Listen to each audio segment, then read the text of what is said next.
seguridad y libertad.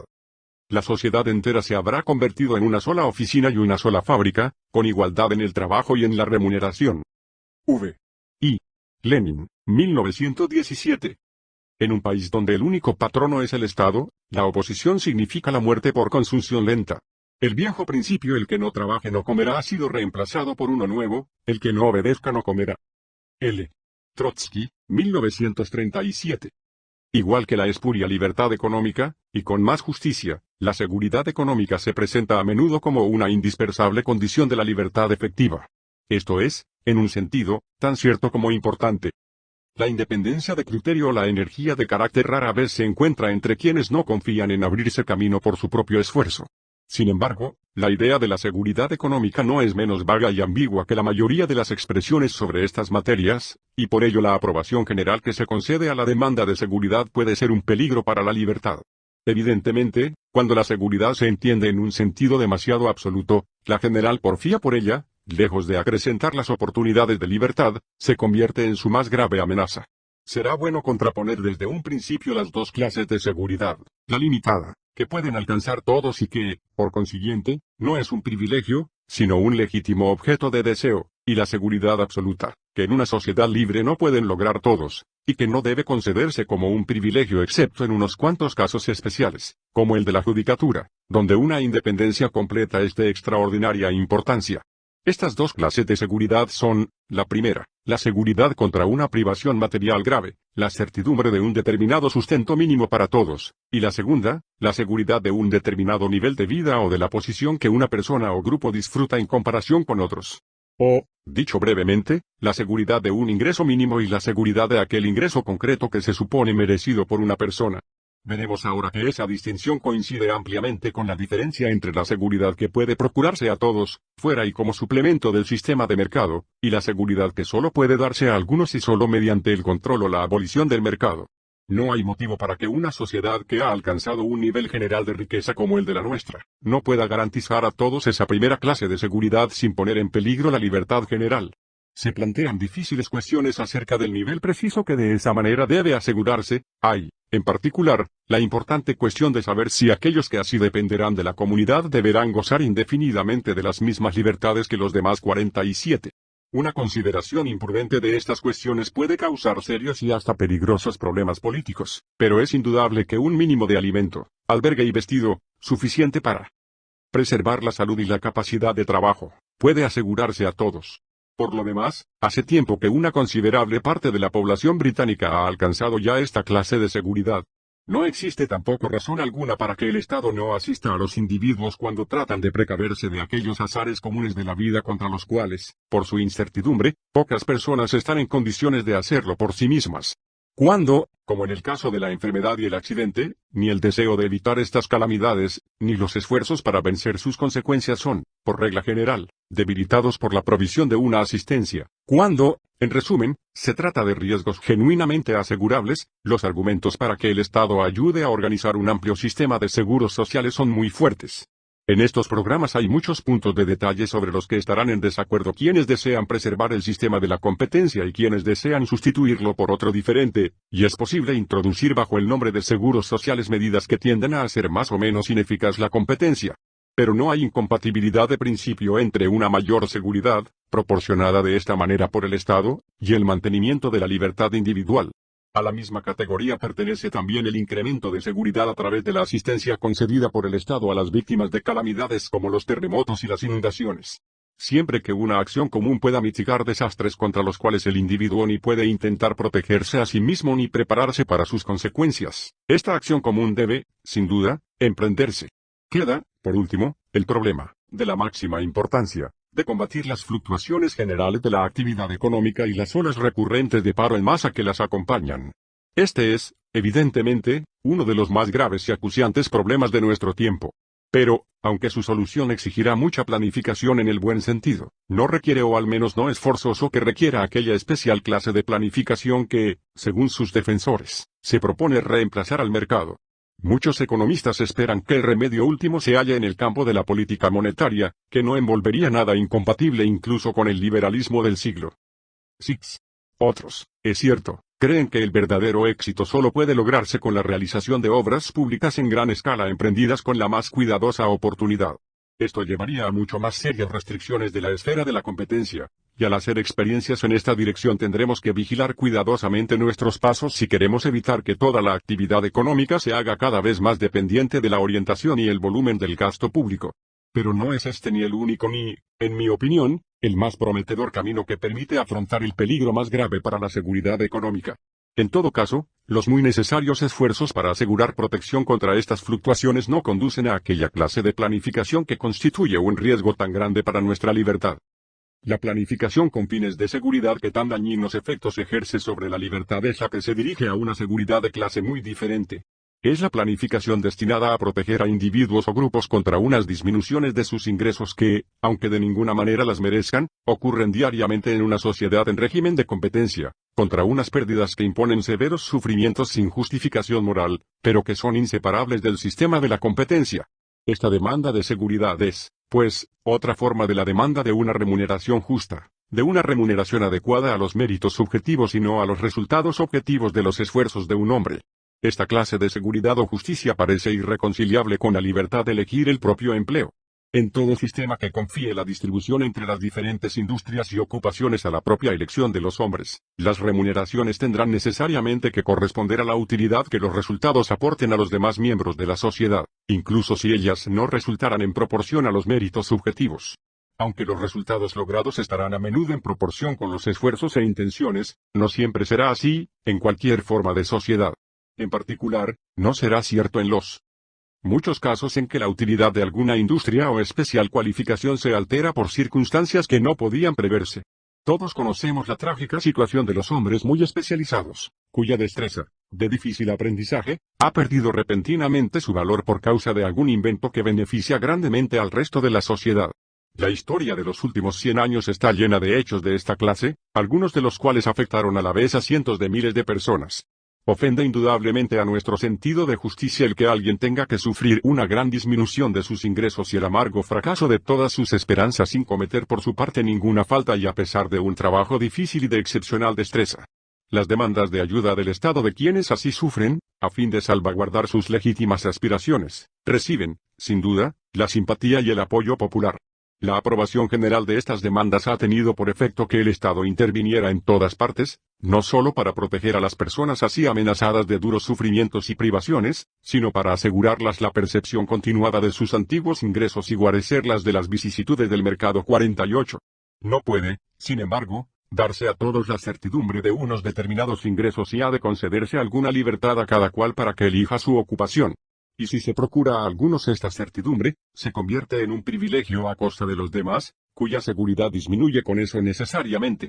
Fácil es demostrar que la seguridad de unos ingresos invariables solo puede procurarse a todos mediante la abolición completa de la libertad en la elección del empleo de cada uno. Y, sin embargo, aunque esta garantía general de las legítimas esperanzas se considera frecuentemente como el ideal pretendido, no es cosa que se haya intentado en serio. Lo que constantemente se hace es conceder esta clase de seguridad de manera fragmentaria, a este grupo o al otro, con el resultado de aumentar constantemente la inseguridad de quienes quedaron abandonados a su suerte. No es maravilla que, en consecuencia, el valor atribuido al privilegio de la seguridad aumente constantemente y que su demanda sea cada vez más apremiante, hasta llegarse a que ningún precio, ni siquiera el de la libertad, parezca demasiado alto.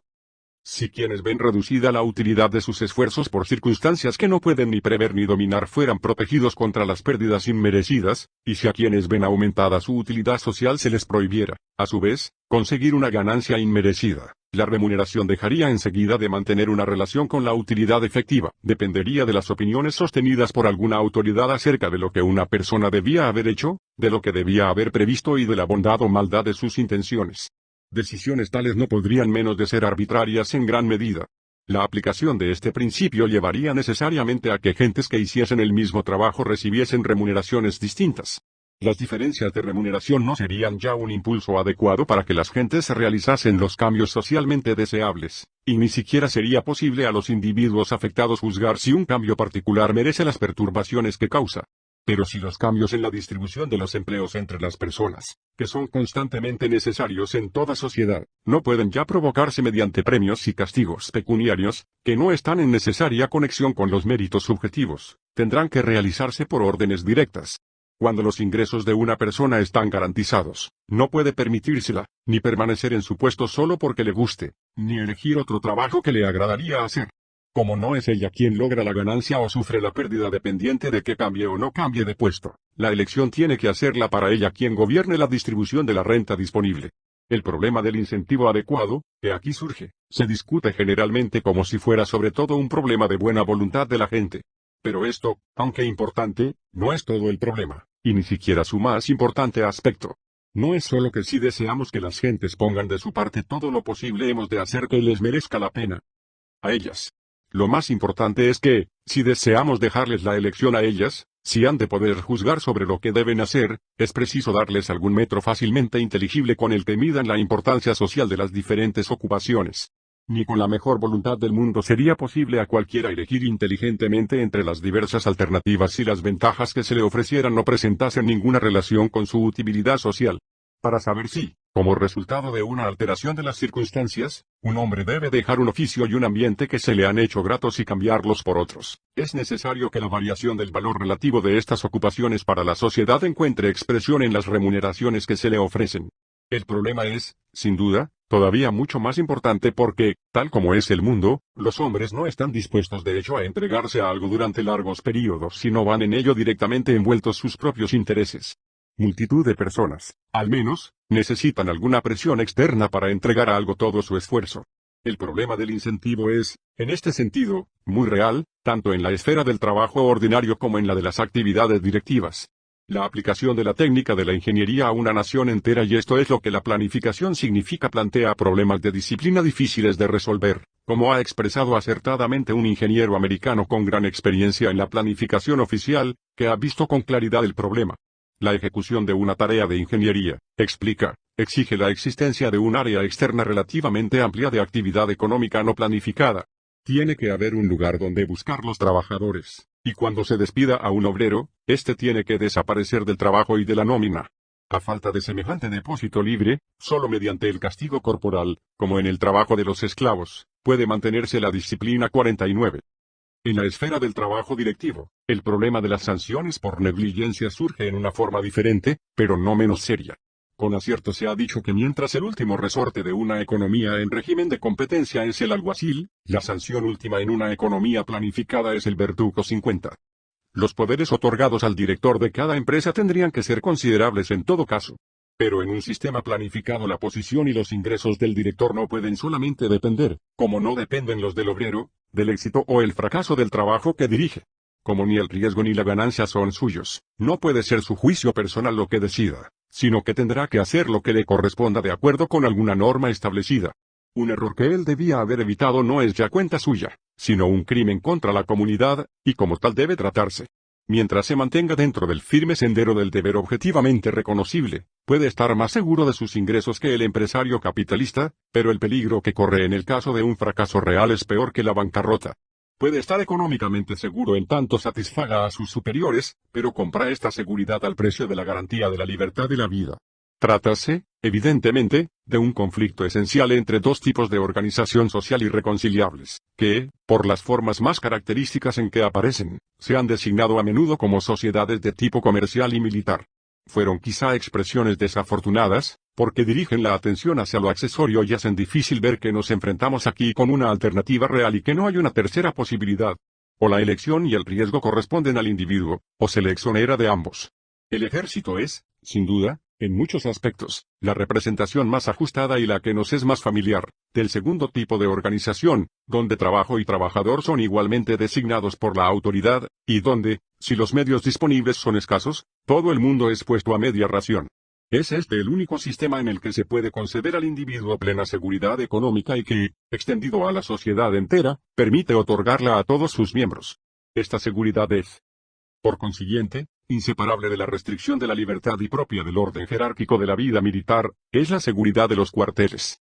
Es posible, por lo demás, organizar sobre este principio ciertas secciones de una sociedad que se mantiene libre en lo restante, y no hay razón para que esta forma de vida, con sus necesarias restricciones de la libertad individual, no esté abierta a quien la prefiera. Además, algún servicio voluntario de trabajo, sobre líneas militares, podría ser la mejor forma en que el Estado proporcionase a todos la certidumbre de una oportunidad de trabajo y un ingreso mínimo. Los proyectos de esta clase se demostraron en el pasado tan escasamente aceptables porque quienes estaban dispuestos a ceder su libertad a cambio de la seguridad exigían siempre, para entregar su plena libertad, que se quitase también esta a todos los que no estaban dispuestos a ello. Es difícil encontrar justificación a una pretensión semejante. El tipo de organización militar que conocemos nos da, sin embargo, una imagen muy inadecuada de lo que sería si se extendiese a toda la sociedad. Cuando solo una parte de la sociedad está organizada sobre líneas militares, la falta de libertad de los miembros de la organización militar está mitigada por el hecho de seguir existiendo un ámbito libre al cual pueden pasar si las restricciones se hacen demasiado molestas. Para formarnos una imagen de lo que sería probablemente aquella sociedad si, de acuerdo con el ideal que ha seducido a tantos socialistas, se organizase como una gran fábrica única, tenemos que mirar hacia la antigua Esparta o la Alemania actual, que, después de avanzar en esta dirección durante 2 o 3 generaciones, está ahora tan cerca de alcanzar ese ideal. En una sociedad acostumbrada a la libertad es improbable que haya mucha gente dispuesta a adquirir la seguridad a este precio. Pero la política que ahora se sigue por doquier, con la que se proporciona el privilegio de la seguridad, ora a este grupo, ora a aquel otro, está creando rápidamente unas condiciones en las que el afán de seguridad tiende a ser más fuerte que el amor a la libertad. La razón de ello es que con cada concesión de una completa seguridad a un grupo se acrecienta necesariamente la inseguridad del resto. Si se garantiza a alguien un trozo fijo en la distribución de una tarta de tamaño variable, la porción correspondiente a las restantes personas tiene que fluctuar proporcionalmente más que el tamaño de la tarta entera. Y el elemento esencial de seguridad que el sistema de competencia ofrece, que es la gran variedad de oportunidades, se reduce más y más. Dentro del sistema de mercado, solo la clase de planificación que se conoce por el nombre de restriccionismo, que incluye, sin embargo, casi toda la planificación que de hecho se practica, puede otorgar seguridad a unos grupos particulares. El control, es decir, la limitación de la producción, de tal forma que los precios aseguren una remuneración adecuada, es el único camino, en una economía de mercado, para garantizar a los productores unos ciertos ingresos. Pero esto significa necesariamente una reducción de oportunidades abiertas a los demás. Para proteger a un productor, sea trabajador o empresario, contra las ofertas a más bajo precio de otros de fuera, hay que impedir a otros que están peor el participar en la prosperidad relativamente mayor de las industrias favorecidas. Toda restricción de la libertad de entrada en una industria reduce la seguridad de todos los que quedan fuera de ella. Y a medida que aumenta el número de personas cuyos ingresos se aseguran de aquella manera, se restringe el campo de las oportunidades alternativas abiertas a todo el que sufre una pérdida de ingresos, con lo que disminuyen, en correspondencia, para todos los afectados desfavorablemente por una alteración de las circunstancias, las probabilidades de evitar una disminución fatal de sus ingresos.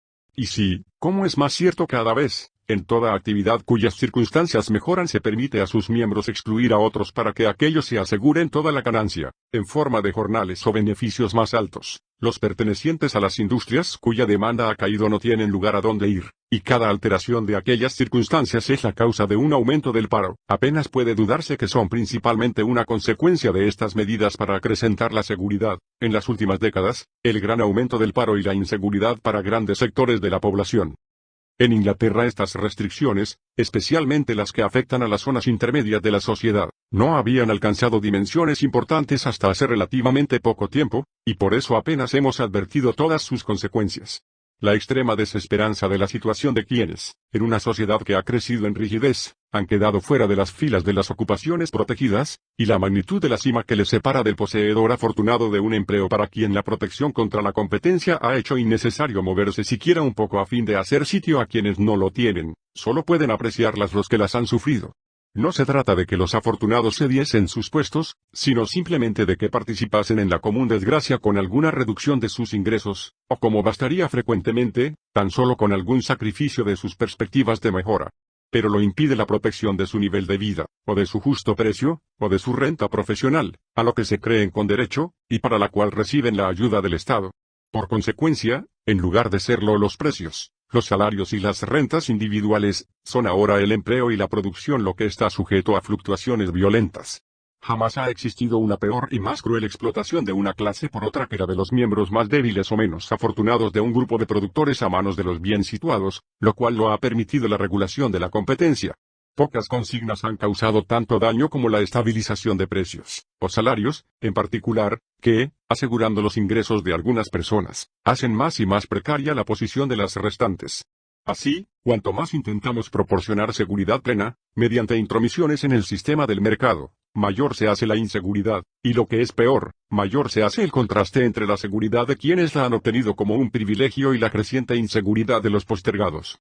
Y cuanto más privilegio es la seguridad y mayor el peligro para los excluidos de ella, más apreciada será. A medida que el número de los privilegiados aumenta y la diferencia entre su seguridad y la inseguridad de los demás se eleva, surge gradualmente un conjunto de valores sociales completamente nuevos. Ya no es la independencia, sino la seguridad, lo que da categoría y posición social. El derecho seguro a una pensión, más que la confianza en su capacidad, hace a un joven preferido para el matrimonio.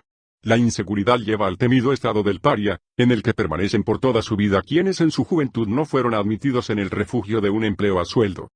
El empeño general de lograr seguridad por medidas restrictivas, tolerado o favorecido por el Estado, ha producido con el transcurso del tiempo una progresiva transformación de la sociedad, una transformación en la que, como en tantas otras direcciones, Alemania ha guiado y los demás países han seguido.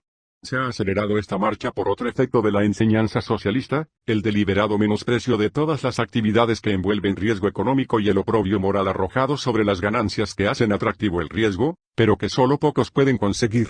No podemos censurar a nuestros jóvenes porque prefieran una posición asalariada segura mejor que el riesgo de la empresa, cuando desde su primera juventud han visto aquella considerada como ocupación superior, más altruista y desinteresada. La generación más joven de hoy ha crecido en un mundo donde, en la escuela y en la prensa, se ha representado el espíritu de la empresa comercial como deshonroso y la consecución de un beneficio como inmoral, y donde dar ocupación a 100 personas se considera una explotación, pero se tiene por honorable el mandar a otras tantas. Los viejos quizá consideren esto como una exageración de la situación actual, pero la diaria experiencia del profesor universitario apenas le permite dudar que, como resultado de la propaganda anticapitalista, la alteración de los valores va muy por delante del cambio hasta ahora acontecido en las instituciones británicas. La cuestión es si, al cambiar nuestras instituciones para satisfacer las nuevas demandas, no destruiremos inconscientemente unos valores que todavía cotizamos muy alto. El cambio de la estructura de la sociedad implicado en la victoria del ideal de seguridad sobre el de independencia no puede ilustrarse mejor que comparando los que, hace 10 o 20 años, aún podían considerarse como modelos de la sociedad inglesa y la sociedad alemana. Por grande que pueda haber sido la influencia del ejército en Alemania, es un grave error atribuir principalmente a esta influencia lo que el inglés consideraba el carácter militar de la sociedad alemana. La diferencia alcanzó mucha mayor profundidad que lo que podía explicarse por este motivo, y los atributos peculiares de la sociedad alemana se daban no menos en los círculos donde la influencia propiamente militar era insignificante, que en aquellos donde era fuerte. Lo que daba a la sociedad alemana su carácter peculiar no era tanto el hecho de estar casi siempre organizada para la guerra una parte mayor del pueblo alemán que la de otros países, como el de emplearse el mismo tipo de organización para otros muchos fines. Lo que daba a su estructura social su peculiar carácter era que en Alemania se organizaba deliberadamente, desde arriba, una parte de la vida civil mayor que en ningún otro país, era que una proporción tan grande de su pueblo no se considerase a sí misma independiente, sino como funcionarios. Alemania ha sido desde hace mucho, y los mismos alemanes se envanecían de ello, un Beamtenstaat, en el cual, no solo dentro de la administración pública propiamente dicha, sino en casi todas las esferas de la vida, alguna autoridad asignaba y garantizaba renta y posición. Si es dudoso que el espíritu de libertad pueda en algún sitio estirparse por la fuerza, no es seguro que otro pueblo pueda resistir con éxito al proceso por el cual fue lentamente sofocado en Alemania. Allí donde categoría social y distinción se logran casi exclusivamente convirtiéndose en un sirviente a sueldo del Estado, donde la ejecución de un deber asignado se considera más laudable que la elección por sí de su campo de utilidad, donde todas las actividades que no dan acceso a un lugar reconocido en la jerarquía oficial o derecho a un ingreso fijo se consideran inferiores e incluso algo deshonrosas, sería excesivo esperar que muchos prefieran largo tiempo la libertad a la seguridad. Y donde la alternativa frente a la seguridad en una posición dependiente es la más precaria posición, en la que a uno se le desprecia tanto si triunfa como si fracasa, pocos serán los que resistan a la tentación de salvarse al precio de la libertad. Cuando las cosas han llegado tan lejos, la libertad casi se convierte realmente en objeto de burla, puesto que solo puede adquirirse por el sacrificio de la mayor parte de las cosas agradables de este mundo. En tal situación, poco puede sorprender que sean cada vez más las gentes que empiezan a sentir que sin seguridad económica la libertad carece de valor y están dispuestas al sacrificio de su libertad para ganar la seguridad. Pero es inquietante ver que el profesor Harold Askey emplea en Inglaterra el mismísimo argumento que ha influido más quizá que ningún otro para llevar al pueblo alemán al sacrificio de su libertad 51. No cabe duda que uno de los principales fines de la política deberá ser la adecuada seguridad contra las grandes privaciones y la reducción de las causas evitables de la mala orientación de los esfuerzos y los consiguientes fracasos. Pero si esta acción ha de tener éxito y no se quiere que destruya la libertad individual, la seguridad tiene que proporcionarse fuera del mercado y debe dejarse que la competencia funcione sin obstrucciones. Cierta seguridad es esencial si la libertad ha de preservarse, porque la mayoría de los hombres solo estará dispuesta a soportar el riesgo que encierra inevitablemente la libertad si este riesgo no es demasiado grande. Pero, si bien no debemos perder jamás de vista esta verdad, nada es tan fatal como la moda de hoy, entre los dirigentes intelectuales, de exaltar la seguridad a expensas de la libertad. Es esencial que aprendamos de nuevo a enfrentarnos francamente con el hecho de que la libertad solo puede conseguirse por un precio y que, como individuos, tenemos que estar dispuestos a hacer importantes sacrificios materiales para salvaguardar nuestra libertad. Si deseamos conservarla, tenemos que recobrar la convicción en que se basó la primacía dada a la libertad en los países anglosajones, y que Benjamin Franklin expresó en una frase aplicable a nosotros en nuestras vidas individuales no menos que como naciones: aquellos que cederían la libertad esencial para adquirir una pequeña seguridad temporal no merecen ni libertad ni seguridad. ¿Por qué los peores se colocan a la cabeza? Todo poder corrompe, y el poder absoluto corrompe absolutamente. Lord Acton. Tenemos que examinar ahora una creencia de la que obtienen consuelo muchos que consideran inevitable el advenimiento del totalitarismo y que debilita seriamente la resistencia de otros muchos que se opondrían a él con toda su fuerza si aprendieran plenamente su naturaleza. Es el creer que los rasgos más repulsivos de los regímenes totalitarios se deben al accidente histórico de haberlos establecido grupos de guardias negras y criminales. Seguramente, se arguye, si la creación del régimen totalitario en Alemania elevó al poder a los Streichers y Killingers, los Leysianes, los Himmlers y Heydrichs, ello puede probar la depravación del carácter alemán, pero no que la subida de estas gentes sea la necesaria consecuencia de un sistema totalitario. Es que el mismo tipo de sistema, si fuera necesario para lograr fines importantes, ¿no podrían instaurarlo gentes decentes, para bien de la comunidad general? No vamos a engañarnos a nosotros mismos creyendo que todas las personas honradas tienen que ser demócratas o es forzoso que aspiren a una participación en el gobierno. Muchos preferirían, sin duda, confiarla a alguien a quien tienen por más competente. Aunque pueda ser una imprudencia, no hay nada malo ni deshonroso en aprobar una dictadura de los buenos. El totalitarismo, podemos ya oír, es un poderoso sistema lo mismo para el bien que para el mal, y el propósito que guíe su uso depende enteramente de los dictadores. Y quienes piensan que no es el sistema lo que debemos temer, sino el peligro de que caiga en manos de gente perversa, pueden incluso verse tentados a conjurar este peligro procurando que un hombre honrado se adelante a establecerlo. Sin duda, un sistema fascista inglés diferiría muchísimo de los modelos italiano o alemán. Sin duda, si la transición se efectuara sin violencia, podríamos esperar que surgiese un tipo mejor de dirigente. Y si yo tuviera que vivir bajo un sistema fascista, sin ninguna duda preferiría vivir bajo uno instaurado por ingleses que bajo el establecido por otros hombres cualesquiera. Sin embargo, todo esto no significa que, juzgado por nuestros criterios actuales, un sistema fascista británico resultase, en definitiva, ser muy diferente o mucho menos intolerable que sus prototipos. Hay fuertes razones para creer que los que nos parecen los rasgos peores de los sistemas totalitarios existentes no son subproductos accidentales, sino fenómenos que el totalitarismo tiene que producir por fuerza más temprano o más tarde. De la misma manera que el gobernante democrático que se dispone a planificar la vida económica tendrá pronto que enfrentarse con la alternativa de asumir poderes dictatoriales o abandonar sus planes, así el dictador totalitario pronto tendrá que elegir entre prescindir de la moral ordinaria o fracasar. Esta es la razón de que los faltos de escrúpulos y los aventureros tengan más probabilidades de éxito en una sociedad que tiende hacia el totalitarismo. Quien no vea esto no ha advertido aún toda la anchura de la cima que separa al totalitarismo de un régimen liberal, la tremenda diferencia entre la atmósfera moral que domina bajo el colectivismo y la naturaleza esencialmente individualista de la civilización occidental. Las bases morales del colectivismo se han discutido mucho en el pasado, naturalmente, pero lo que nos importa aquí no son sus bases, sino sus resultados morales. Las discusiones corrientes sobre los aspectos éticos del colectivismo, o bien se refieren a si el colectivismo es reclamado por las convicciones morales del presente, o bien analizan qué convicciones morales se requerirían para que el colectivismo produjese los resultados esperados. Nuestra cuestión, empero, estriba en saber qué criterios morales producirá una organización colectivista de la sociedad, o qué criterios imperarán probablemente en ella. La interacción de moral social e instituciones puede muy bien tener por efecto que la ética producida por el colectivismo sea por completo diferente de los ideales morales que condujeron a reclamar un sistema colectivista. Aunque estemos dispuestos a pensar que, cuando la aspiración a un sistema colectivista surge de elevados motivos morales, este sistema tiene que ser la cuna de las más altas virtudes, la verdad es que no hay razón para que un sistema realce necesariamente aquellas cualidades que sirven al propósito para el que fue creado. Los criterios morales dominantes dependerán, en parte, de las características que conducirán a los individuos al éxito en un sistema colectivista o totalitario, y en parte, de las exigencias de la máquina totalitaria. Tenemos que retornar por un momento a la etapa que precede a la supresión de las instituciones democráticas y a la creación de un régimen totalitario.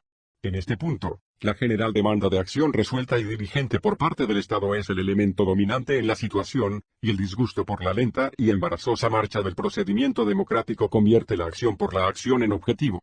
Entonces, el hombre o el partido que parece lo bastante fuerte y resuelto para hacer marchar las cosas es quien ejerce la mayor atracción. Fuerte, en este sentido, no significa solo una mayoría numérica, es la ineficacia de las mayorías parlamentarias lo que tiene disgustada a la gente. Lo que ésta buscará es alguien con tan sólido apoyo que inspire confianza en que podrá lograr todo lo que desee. Entonces surge el nuevo tipo de partido, organizado sobre líneas militares. En los países de Europa Central, los partidos socialistas habían familiarizado a las masas con las organizaciones políticas de carácter paramilitar encaminadas a absorber lo más posible de la vida privada de sus miembros. Todo lo que se necesitaba para dar a un grupo un poder abrumador era llevar algo más lejos el mismo principio, buscar la fuerza, no en los votos seguros de masas ingentes, en ocasionales elecciones, sino en el apoyo absoluto y sin reservas de un cuerpo menor, pero perfectamente organizado. La probabilidad de imponer un régimen totalitario a un pueblo entero recae en el líder que primero reúna en derredor suyo un grupo dispuesto voluntariamente a someterse a aquella disciplina totalitaria que luego impondrá por la fuerza al resto. Aunque los partidos socialistas tenían poder para lograrlo todo si hubieran querido hacer uso de la fuerza, se resistieron a hacerlo. Se habían impuesto a sí mismos, sin saberlo, una tarea que solo el cruel, dispuesto a despreciar las barreras de la moral admitida, puede ejecutar. Por lo demás, muchos reformadores sociales del pasado sabían por experiencia que el socialismo solo puede llevarse a la práctica por métodos que desaprueban la mayor parte de los socialistas. Los viejos partidos socialistas se vieron detenidos por sus ideales democráticos, no poseían la falta de escrúpulos necesaria para llevar a cabo la tarea elegida. Es característico que, tanto en Alemania como en Italia, al éxito del fascismo precedió la negativa de los partidos socialistas a asumir las responsabilidades del gobierno. Les fue imposible poner entusiasmo en el empleo de los métodos para los que habían abierto el camino. Confiaban todavía en el milagro de una mayoría concorde sobre un plan particular para la organización de la sociedad entera. Pero otros habían aprendido ya la lección, y sabían que en una sociedad planificada la cuestión no podía seguir consistiendo en determinar qué aprobaría una mayoría, sino en hallar el mayor grupo cuyos miembros concordasen suficientemente para permitir una dirección unificada de todos los asuntos, o, de no existir un grupo lo bastante amplio para imponer sus criterios, en cómo crearlo y quién lo lograría. Hay tres razones principales para que semejante grupo, numeroso y fuerte, con opiniones bastante homogéneas, no lo formen, probablemente, los mejores, sino los peores elementos de cualquier sociedad. Con relación a nuestros criterios, los principios sobre los que podrá seleccionarse un grupo tal serán casi enteramente negativos. En primer lugar, es probablemente cierto que, en general, cuanto más se eleva la educación y la inteligencia de los individuos, más se diferencian sus opiniones y sus gustos y menos probable es que lleguen a un acuerdo sobre una particular jerarquía de valores. Corolario de esto es que si deseamos un alto grado de uniformidad y semejanza de puntos de vista, tenemos que descender a las regiones de principios morales e intelectuales más bajos, donde prevalecen los más primitivos y comunes instintos y gustos. Esto no significa que la mayoría de la gente tenga un bajo nivel moral, significa simplemente que el grupo más amplio cuyos valores son muy semejantes es el que forman las gentes de nivel bajo. Es, como si dijéramos, el mínimo común denominador lo que reúne el mayor número de personas. Si se necesita un grupo numeroso lo bastante fuerte para imponer a todos los demás sus criterios sobre los valores de la vida, no lo formarán jamás los de gustos altamente diferenciados y desarrollados, solo quienes constituyen la masa, En el sentido peyorativo de este término, los menos originales e independientes, podrán arrojar el peso de su número en favor de sus ideales particulares. Sin embargo, si un dictador potencial tiene que confiar enteramente sobre aquellos que, por sus instintos sencillos y primitivos, resultan ser muy semejantes, su número difícilmente podrá dar suficiente empuje a sus esfuerzos. Tendrá que aumentar el número, convirtiendo más gentes al mismo credo sencillo. Entra aquí el segundo principio negativo de selección: será capaz de obtener el apoyo de todos los dóciles y crédulos, que no tienen firmes convicciones propias, sino que están dispuestos a aceptar un sistema de valores confeccionados y se machaca en sus orejas con suficiente fuerza y frecuencia. Serán los de ideas vagas e imperfectamente formadas, los fácilmente modelables, los de pasiones y emociones prontas a levantarse, quienes engrosarán las filas del partido totalitario. Con el esfuerzo deliberado del demagogo hábil, entra el tercero y quizá más importante elemento negativo de selección para la forja de un cuerpo de seguidores estrechamente coherente y homogéneo. Parece casi una ley de la naturaleza humana que le es más fácil a la gente ponerse de acuerdo sobre un programa negativo, sobre el odio a un enemigo, sobre la envidia a los que viven mejor, que sobre una tarea positiva. La contraposición del nosotros y el ellos, la lucha contra los ajenos al grupo, parece ser un ingrediente esencial de todo credo que enlace sólidamente a un grupo para la acción común. Por consecuencia, lo han empleado siempre aquellos que buscan no solo el apoyo para una política, sino la ciega confianza de ingentes masas. Desde su punto de vista, tiene la gran ventaja de concederles mayor libertad de acción que casi ningún programa positivo. El enemigo, sea interior, como el judío o el kulak, o exterior, parece ser una pieza indispensable en el arsenal de un dirigente totalitario. Que el judío viniera a ser en Alemania el enemigo, hasta que las plutocracias ocuparon su sitio, fue, lo mismo que la selección del kulak en Rusia, el resultado del resentimiento anticapitalista sobre el que se basa el movimiento entero. En Alemania y Austria llegó a considerarse al judío como representativo del capitalismo, porque un tradicional despego de amplios sectores de la población hacia las ocupaciones comerciales hizo más accesibles estas a un grupo que había sido prácticamente excluido de las ocupaciones tenidas en más estima. Es la vieja historia de la raza extranjera, solo admitida para los oficios menos respetados, y más odiada aún por el hecho de practicarlos. Que el antisemitismo y el anticapitalismo alemanes surgiesen de la misma raíz es un hecho de gran importancia para comprender lo que sucedió allí, pero rara vez lo han comprendido los observadores extranjeros. Considerar la tendencia universal de la política colectivista a volverse nacionalista como debida por entero a la necesidad de asegurarse un resuelto apoyo, sería despreciar otro y no menos importante factor. Incluso cabe dudar que se pueda concebir con realismo un programa colectivista. Como no sea al servicio de un grupo limitado, que el colectivismo pueda existir en otra forma que como alguna especie de particularismo, sea nacionalismo, racismo o clasismo. La creencia en la comunidad de fines e intereses entre camaradas parece presuponer un mayor grado de semejanza de ideas y creencias que el que existe entre los hombres en cuanto simples seres humanos. Aunque sea imposible conocer personalmente a todos los miembros de nuestro grupo, por lo menos han de ser del mismo tipo que los que nos rodean y han de hablar y pensar de la misma manera y sobre las mismas cosas, para que podamos identificarnos con ellos. El colectivismo a escala mundial parece ser inimaginable, si no es al servicio de una pequeña élite. Daría lugar, ciertamente, no solo a problemas técnicos, sino, sobre todo, a problemas morales que ninguno de nuestros socialistas desea afrontar. Si el proletariado inglés tiene derecho a una participación igualitaria sobre la renta obtenida actualmente de los recursos en capital de Inglaterra y sobre la intervención de su uso, porque es el resultado de una explotación, por el mismo principio todos los indios tendrían derecho no solo a la renta, sino también al uso de una parte proporcional del capital británico. Pero, ¿cuáles son los socialistas que se proponen seriamente una división igualitaria entre la población del mundo entero de los recursos en capital existentes? Todos consideran el capital como perteneciente no a la humanidad, sino a la nación, y, aún dentro de la nación, pocos se arriesgarían a defender que debe privarse de su equipo de capital a las regiones ricas para ayudar a las regiones más pobres. Lo que los socialistas proclaman que se les debe a los camaradas en cualquier país no están dispuestos a concedérselo al extranjero. Desde un punto de vista colectivista, si se es consecuente, las pretensiones de las naciones desheredadas acerca de una nueva división del mundo, están enteramente justificadas, pero si se fuese también consecuente en su aplicación, las que la demandan con más estrépito perderían con ello casi tanto como las más ricas naciones.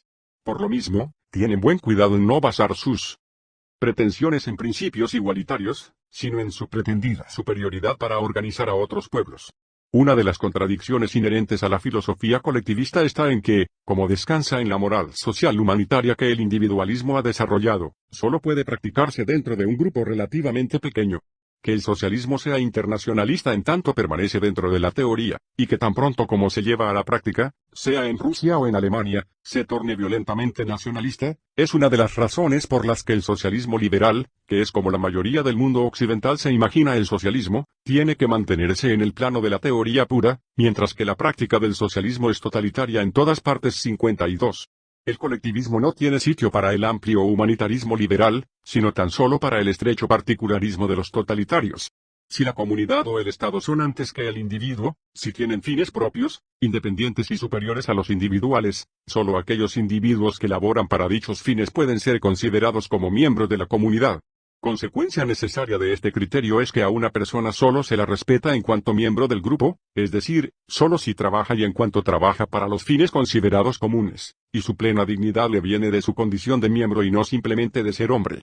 En realidad, los conceptos mismos de humanidad y, por consiguiente, de internacionalismo, en cualquiera de sus formas, son por entero productos de la concepción individualista del hombre, y no hay lugar para ellos en un sistema ideológico colectivista. 53.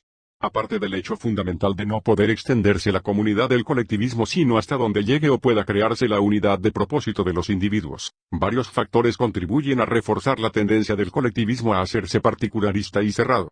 De estos, uno de los más importantes radica en que, como la aspiración del individuo a identificarse con un grupo es muy frecuentemente el resultado de un sentimiento de inferioridad, su aspiración solo podrá satisfacerse si la condición de miembro del grupo le confiere alguna superioridad sobre los extraños. A veces, al parecer, es un aliciente más para sumergir la personalidad en la del grupo. El hecho de que los violentos instintos que el individuo sabe ha de refrenar dentro del grupo pueden recibir rienda suelta en la acción colectiva contra el extraño.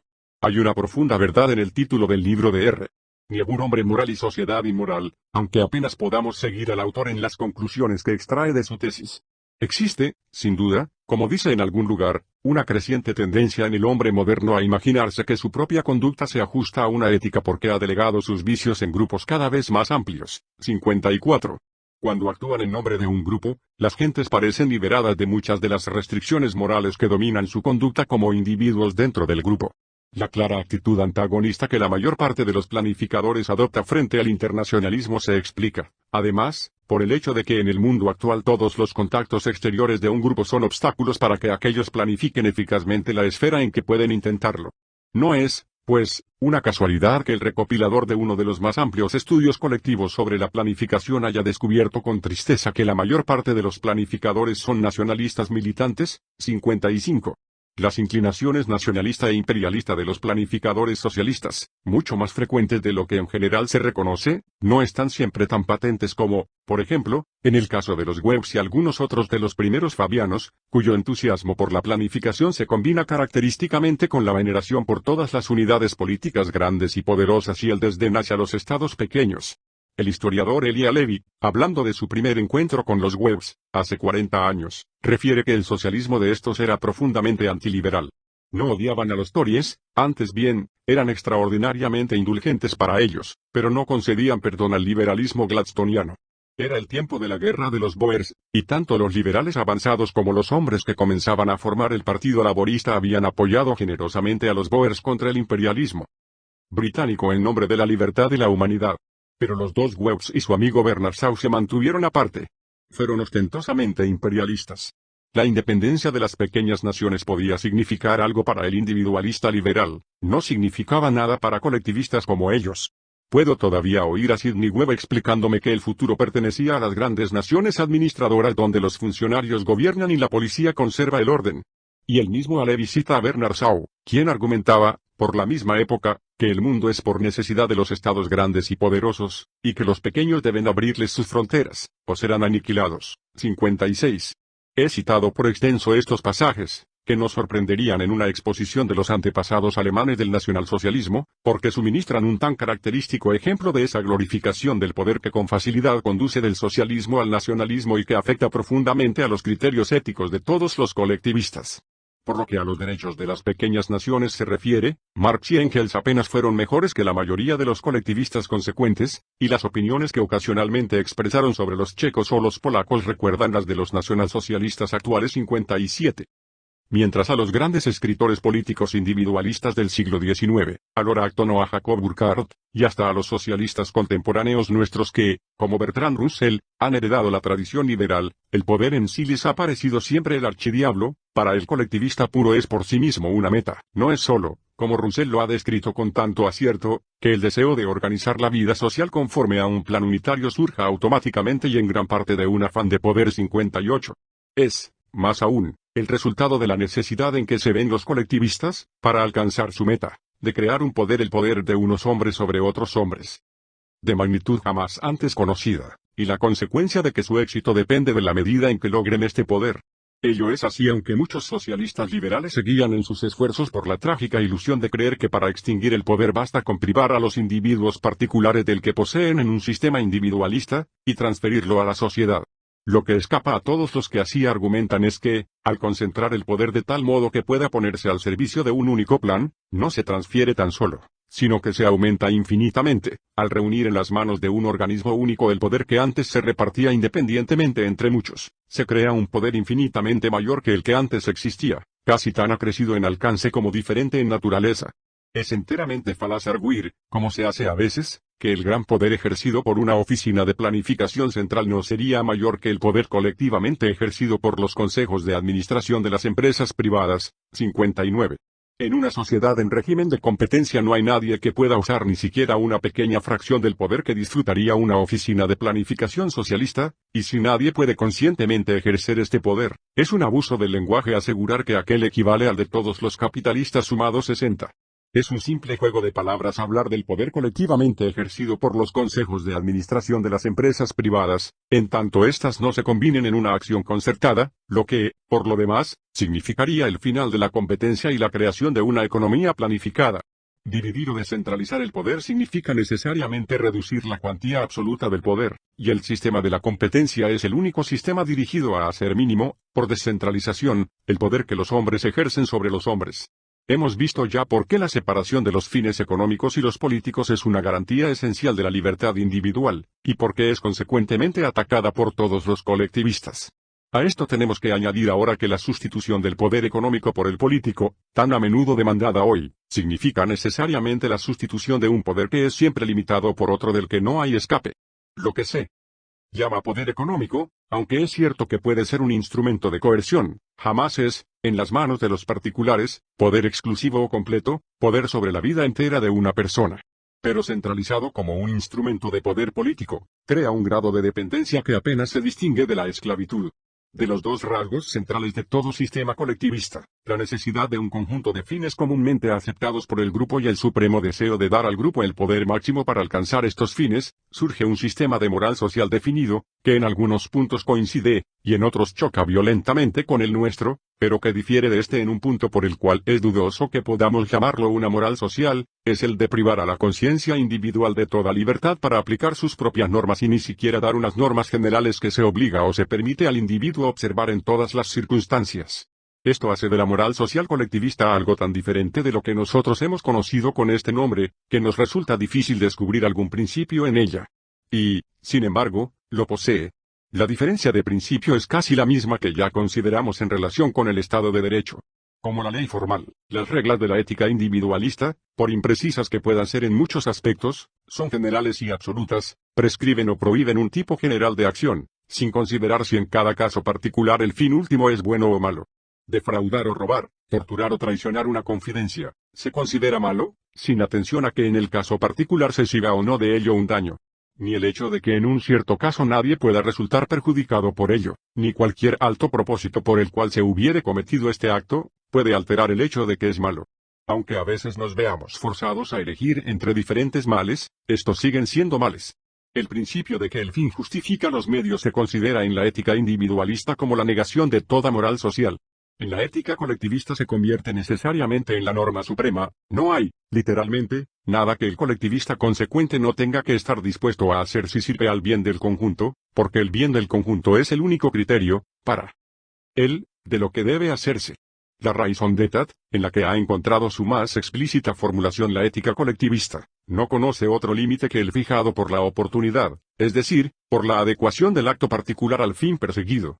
Y lo que la raison d'etat afirma respecto a las relaciones entre los diferentes países se aplica igualmente a las relaciones entre los diferentes individuos dentro del Estado colectivista. No puede haber límite a lo que su ciudadano debe estar dispuesto a hacer, ni acto que su conciencia pueda impedirle cometer, si es necesario para un fin que la comunidad se ha propuesto o que sus superiores le ordenan cumplir.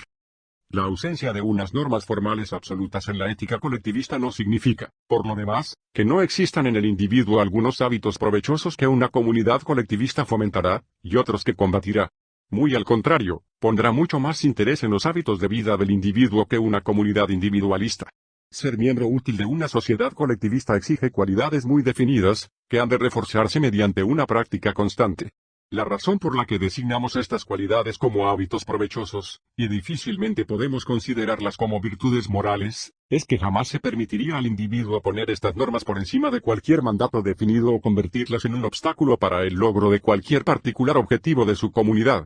Solo sirven, por así decirlo, para llenar cualquier vacío que puedan dejar las órdenes directas o la designación de objetivos particulares, pero jamás pueden justificar un conflicto con la voluntad de la autoridad.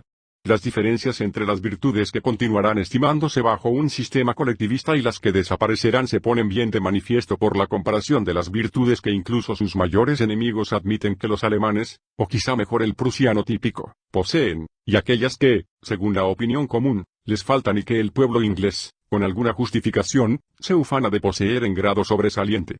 Pocas personas negarán que los alemanes, en general, son industriosos y disciplinados, directos y enérgicos hasta llegar a la rudeza, concienzudos y tenaces en cualquier tarea que emprendan, que poseen un fuerte sentido del orden y del deber, que muestran una estricta obediencia a la autoridad y que a menudo revelan una gran disposición para sacrificarse personalmente y un gran valor ante el peligro físico. Todo ello hace del alemán un instrumento eficiente para llevar a término una tarea asignada, y han sido cuidadosamente educados de acuerdo con ello en el viejo Estado prusiano y en el nuevo Reich dominado por Prusia. Lo que a menudo se piensa que falta al alemán típico son las virtudes individualistas de la tolerancia y el respeto para otros individuos y sus opiniones, de la independencia de juicio y la entereza de carácter y disposición para defender sus propias convicciones frente a un superior, que los mismos alemanes, en general conscientes de su carencia, llaman civil courage, de la consideración hacia el débil y el enfermo y de aquel sano desprecio y desagrado del poder que solo una vieja tradición de libertad personal puede crear. También parecen mal dotados de la mayoría de aquellas pequeñas pero, sin embargo, tan importantes cualidades que facilitan el trato entre hombres en una sociedad libre: cortesía y sentido del humor, modestia personal, respeto a la vida privada de los demás y confianza en las buenas intenciones de su vecino. Después de lo que ya hemos dicho, no causará sorpresa que estas virtudes individualistas sean, a la vez, virtudes sociales eminentes, virtudes que suavizan los contactos sociales y que hacen menos necesaria y, a la par, más difícil la intervención desde arriba. Son virtudes que florecen donde ha prevalecido el tipo de sociedad individualista o comercial, y que faltan cuando predomina la sociedad militar o colectivista, una diferencia que es, o fue, tan perceptible entre las diversas regiones de Alemania, como lo es ahora entre los criterios que imperan en Alemania y los característicos del Occidente. Hasta hace poco, por lo menos, en aquellas partes de Alemania que estuvieron más tiempo expuestas a las fuerzas civilizadoras del comercio, las viejas ciudades comerciales del sur y el oeste y las ciudades hanseáticas, los conceptos morales generales eran, probablemente, mucho más afines a los de los pueblos occidentales que a los que ahora han dominado Alemania entera. Sería, sin embargo, muy injusto considerar desprovistas de fervor moral a las masas de un pueblo totalitario porque prestan apoyo ilimitado a un sistema que nos parece la negación de casi todos los valores morales. Para la gran mayoría de ellas, lo opuesto es, probablemente, cierto. La intensidad de las emociones morales dentro de un movimiento como el nacionalsocialismo o el comunismo solo puede compararse, probablemente, con la de los grandes movimientos religiosos de la historia. Una vez se admita que el individuo es solo un medio para servir a los fines de una entidad más alta, llamada sociedad o nación, síguense por necesidad la mayoría de aquellos rasgos de los regímenes totalitarios que nos espantan, desde el punto de vista del colectivismo, la intolerancia y la brutal supresión del disentimiento, el completo desprecio de la vida y la felicidad del individuo son consecuencias esenciales e inevitables de aquella premisa básica, y el colectivista puede admitirlo y, a la vez, pretender que su sistema sea superior a uno en que los intereses egoístas del individuo pueden obstruir la plena realización de los fines que la comunidad persigue. Cuando los filósofos alemanes presentan una y otra vez como inmoral en sí el afán por la felicidad personal y únicamente como laudable el cumplimiento de un deber impuesto, son perfectamente sinceros, por difícil que pueda ser comprenderlo a quienes han crecido en una tradición diferente. Donde hay un fin común que todo lo domina, no hay espacio para normas o preceptos morales generales. Dentro de una limitada extensión, lo hemos experimentado nosotros mismos durante la guerra. Mas ni la guerra ni los mayores peligros han traído, en Inglaterra, sino una muy moderada aproximación al totalitarismo, descartando muy pocos de los demás valores al concentrarse en el servicio de un propósito único. Pero donde unos cuantos fines específicos dominan la sociedad entera es inevitable que la crueldad pueda convertirse ocasionalmente en un deber, que los actos que sublevan todos nuestros sentimientos, tales como el fusilamiento de los rehenes o la matanza de los viejos o los enfermos, sean tenidos como meras cuestiones de utilidad, que el desarraigo y el traslado forzoso de cientos de miles de personas llegue a ser un instrumento político aprobado por casi todos, excepto las víctimas, o que sugestiones como la de un reclutamiento de mujeres para fines de procreación puedan ser consideradas seriamente. Ante los ojos del colectivista hay siempre un objetivo superior a cuya consecución sirven estos actos y que los justifican para aquel, porque la prosecución del fin común de la sociedad no puede someterse a limitaciones por respeto a ningún derecho o valor individual. Pero mientras la masa de los ciudadanos del Estado totalitario muestra a menudo devoción altruista hacia un ideal, aunque sea uno que nos repugne, la cual les hace aprobar e incluso realizar tales actos, no puede decirse lo mismo en defensa de quienes dirigen su política. Para ser un elemento útil en la conducción de un Estado totalitario no basta que un hombre esté dispuesto a aceptar especiosas justificaciones para viles hazañas, tiene que estar activamente dispuesto a romper con toda norma moral que alguna vez haya conocido, si se considerase necesario para el logro del fin que se le ha encomendado. Como es únicamente el líder supremo quien determina los fines, sus instrumentos no pueden tener convicciones morales propias. Tienen, ante todo, que entregarse sin reservas a la persona del líder, pero, después de esto, la cosa más importante es que carezcan por completo de principios y sean literalmente capaces de cualquier cosa. No deben tener ideales propios a cuya realización aspiren, ni ideas acerca del bien o del mal que puedan interferir con las intenciones del líder. Así, poco atractivo pueden ofrecer los puestos de poder a quienes mantienen creencias morales de la clase que en el pasado guió a los pueblos europeos, poco que les pueda compensar la aversión hacia muchas de las particulares tareas y escasas las oportunidades para satisfacer cualquier deseo más idealista o para una recompensa por los riesgos indudables y el sacrificio de la mayoría de los placeres de la vida privada y de la independencia personal, que llevan consigo los puestos de gran responsabilidad. Los únicos gustos que se satisfacen son el del poder como tal, el placer de ser obedecido y el de formar parte de una máquina eficaz e inmensamente poderosa a la cual todo tiene que dejar paso. Por consiguiente, así como hay poco que pueda inducir a los hombres que son justos, según nuestros criterios, a pretender posiciones directivas en la máquina totalitaria, y mucho para apartarlos, habrá especiales oportunidades para los brutales y los faltos de escrúpulos. Habrá tareas que cumplir cuya maldad, vistas en sí, nadie pondrá en duda, pero que tienen que llevarse a cabo en servicio de algún fin superior y han de ejecutarse con la misma destreza y eficacia que cualquier otra. Y como habrá necesidad de actos intrínsecamente malos, que todos los influidos por la moral social tradicional se resistirán a tomar sobre sí, la disposición para realizar actos perversos se convierte en un camino para el ascenso y el poder. En una sociedad totalitaria, los puestos en que es necesario practicar la crueldad y la intimidación, el engaño premeditado y el espionaje, son numerosos. Ni la Gestapo, ni la administración de un campo de concentración, ni el Ministerio de Propaganda, ni la SA o las SS, o sus equivalentes italianos o rusos, son puestos apropiados para el ejercicio de los sentimientos humanitarios. Y, sin embargo, a través de puestos como estos va el camino que conduce a las más altas posiciones en el Estado totalitario. Es singularmente cierta la conclusión a que llega, después de una breve enumeración análoga de los deberes de las autoridades de un Estado colectivista. Un distinguido economista norteamericano, tienen que hacer estas cosas, lo quieran o no, y la probabilidad de que quienes están en el mando sean individuos que aborrezcan la posesión y el ejercicio del poder es del mismo orden que la probabilidad de que una persona extraordinariamente bondadosa se hiciese cargo del látigo en una plantación de esclavos 61. No podemos, sin embargo, agotar el tema aquí. El problema de la selección de los líderes está estrechamente unido al amplio problema de la selección con arreglo a las opiniones sostenidas, o, mejor dicho, con arreglo a la facilidad con que una persona se acomoda a un conjunto de doctrinas siempre cambiante. Y esto nos lleva a uno de los más característicos rasgos morales del totalitarismo, a su relación con todas las virtudes que entran bajo la denominación general de honestidad y a sus efectos sobre ellas. Pero es una cuestión tan importante que requiere capítulo aparte.